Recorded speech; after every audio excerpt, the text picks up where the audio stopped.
Hey everyone, Bob Kendall here. Just want to thank you all for watching my videos. If you do want to support the channel, go to www.kendallreport.com/wavetech. Sign up for our software. You get market grid on 165 individual stocks and indices. You also will get 16,500 buy and sell signals on our entire database. I thank you so much for supporting the channel. Those of you that already signed up, thank you so much. Welcome everyone to the Kendall Report, where I share my 41 years of experience to help you manage your portfolios and protect your wealth. Don't forget to subscribe, like, and share these videos. As I move forward with this channel, I'm going to be doing a different format. I'm not going to have the time moving forward to continue to do hours of work to produce the videos every night. They're going to have to be much more compacted and get my work done so you guys can get the benefits of the work. It's going to be more like a live stream. I will do some minor editing, but for the most part, I'm getting the content out to you, and I am looking for comments on whether you like the new format, and give me several days to actually perfect it as we go forward. So let's go ahead and take a look at what happened last week. We did see markets go out at all-time new highs. We saw the S&P above 3,800, the NASDAQ above 13,000. We saw everything going crazy, the Dow Jones through the roof. And it just felt like, boy, things are just going to go forever. But one of the things I'm going to talk to you about in the technical section tonight is the fact that we have a major cycle coming in on Monday. And it does look like if we close lower, we can start to get some momentum and maybe start to form a minor top. Now, this next two sessions are going to be really critical. So before I go calling any major tops, we still have our database and everything that I'll also go through here shortly. We're still 80% bullish. So this is only a minor top that I'm looking at. So the point of tonight's video is actually just to point out some of the things that I think are going to be important as we go forward. As we look back on last week, we're going to see that the unemployment numbers that came out missed substantially, down 140,000. We're also continuing claims come in higher than expected. I've been talking about this for a while, that I believe the economy is starting to slow down, and not just from the shutdowns that we've seen, but across the board we're seeing a slowing. I don't believe the stimulus is going to help all that much. We'll see how it all plays out, but for right now, we are definitely coming into that window of time. A couple videos ago, I talked about we're entering into a cautious zone, and I still think that is the case. So as we look at this week and we start to move forward, we're going to watch Monday and Tuesday are going to be critical days, and how we close, I'll set this all up in the technical section. As we look forward to this week, we do have some key economic reports coming out, and those are going to be CPI expected to show a 0.5 increase. So inflation looks like it's going to start to uptick a little bit.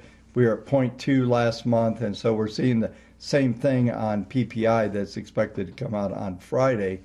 And I'll be talking about, as we go through the week, commodities and other elements that I think are starting to come into play. A lot of what I'm going to be addressing is that rotation that we've been seeing.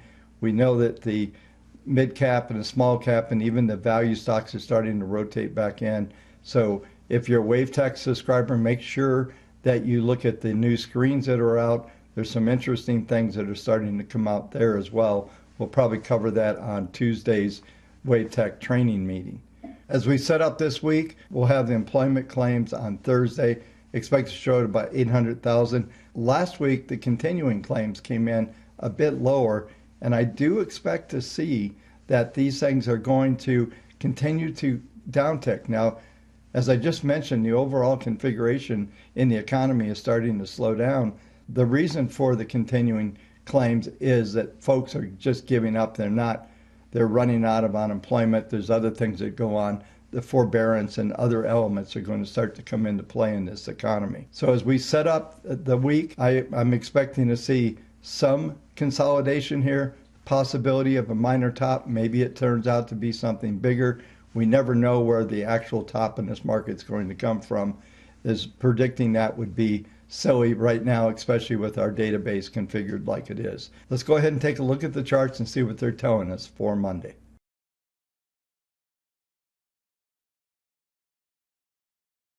As we begin with the WaveTech database, looking at the intermediate view of the database, we're now 78.77% long. As we look at the number of trades that came in overnight on Friday's run, we did see a slight bullish bias. We upticked about 1% is all on the intermediate database. On the short-term database, however, we did see about 800 buys versus about 300 sells. So we did get a bullish rotation there. So there is some more traction coming in. As we look at the daily percentage, we're now at 73.71.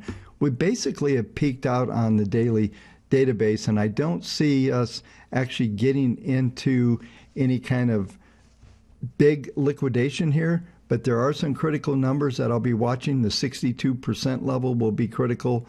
If we do see some selling and a cycle top that I mentioned in the opening comments, then we could see some liquidation here. But that critical level is going to be 62% bullish on a short-term basis. Now we got down to 65% and bounced back. Now looks like we're going to get another shot at this. I think there's some possibilities of seeing some more weakness than we saw the last time.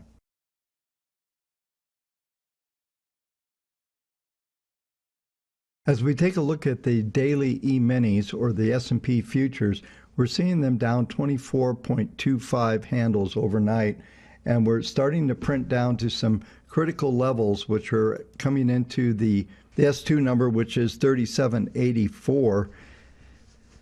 I don't expect that we'll get through that. If we do trade below 3784, then it is likely that we'll see a continuation on the downside toward 3766. I don't see us getting to the STX numbers, but we are seeing a rollover in the PPMs. Now, PPM1 is still up at a 0.26, PPM2 0.16 positive, and 0.16 for PPM3, but they are all starting to roll over, which is concerning. As we look at the weekly chart, we'll see more of an exaggeration of the PPMs rolling over. Now, PPM1 is rolling over pretty hard, but it's still positive. It suggests that 3685 is major support on an intermediate basis. I don't see us getting below that, but we are starting to show some interesting divergence and potential declines coming into play to test down toward those numbers and potentially at least getting down to the STX number, which is 3691. So we're going to be watching this reversal that I talked about very closely. As we go over to the SPX, you'll see these two dots here. This is the cycle alert, which tells us that there is a cycle coming in. It is this cycle pattern that is being signaled has at least 3 Fibonacci cycles convening at one point. So it's a Fibonacci cluster, not just one Fibonacci sequence. So there's multiple sequences that are coming into play here. When these come into play, we do potentially see some highs, but we're definitely got a significant pattern coming into play. And as we were looking at the futures a minute ago, you'll see that this is very significant from the standpoint of what's going on the weekly charts.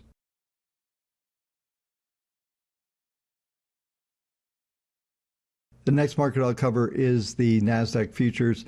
They're currently down about 0.5%, down 59 handles at 13,039. We do not have a cycle coming in on this one, but we are seeing PPM1 starting to turn down. It's still at a trend level, telling us that the key support is at 18,856. If you recall last week, that number was down around the 18.4 level, so it's coming up pretty substantially. Now, PPM2 is in trend mode, and the same story that we've been seeing all along is that the configuration is slightly stronger on the NASDAQ right now. So I don't see us getting below the 10-day moving average. We'll see that we're coming down on the market grid toward the S1, which is 13,001. The next level is 12,894 and 12,787. The 10-week moving average is down at 12,542. So that's going to continue to be a substantial support number. As looking at the market grid for the week for the NASDAQ, The extreme possibility right now is mapped out to be 12,691. As far as the upside goes, I would not expect to see us getting above the 13,300 level, which would be a new high if that printed. If we can't get above R1, 13,193, then that will be a signal that we are likely to see some lower prices in the pattern.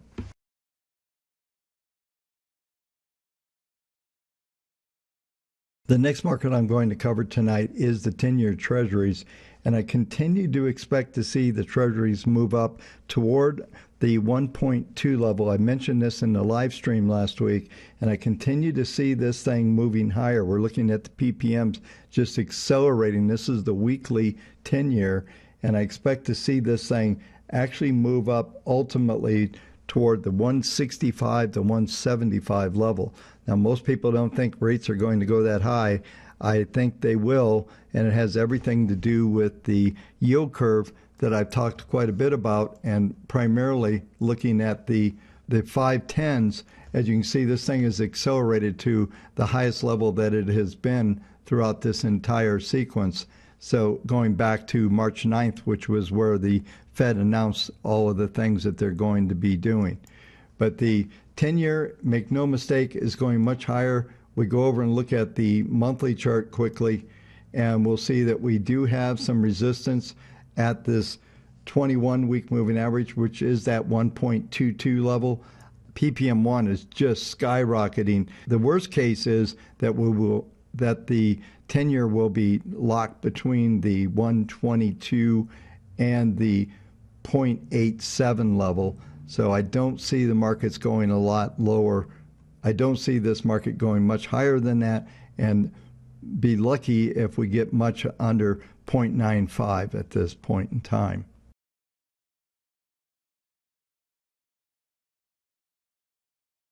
The final market that I'll talk about tonight is gold. Gold had an amazing sell-off last Friday, and we saw it just push sharply lower. I mentioned on my Twitter account that maybe it was everybody buying Bitcoin and selling gold. Well, Bitcoin is completely reversed. We're down about 6,000 from the top right now. It traded up over 43,000, only to see it back at the 34,000 right now. It's continuing to decline. But gold is seeing a slight bid overnight. We're seeing it up 3.6 at 1839. The key thing that I want to point out with gold is that PPM1 is at 1.04. That suggests that there's about a 60% probability that we will be able to get back above that level. And this is weekly, so if we look at the weekly, that 10-week moving average is 1864. That's not any big deal, but we are likely to go at least back into that level. And if we look at the market grid, S1 now is 1862. R1 is 1928. That looks like a tall order right now. I think we're going to see some resistance between 1893 and around 1905. I'll update this as the week unfolds. There's not a lot to see from the daily chart, but we did get an STX buy signal where we closed below the STX number. So we should see a couple days higher. We'll trade back into the moving averages on a daily, which is between 1865 and 1899. Like I said, we could trade back as high as 1904, 1907. This will complete the video for tonight. Thank you so much for watching. We'll talk to you tomorrow night.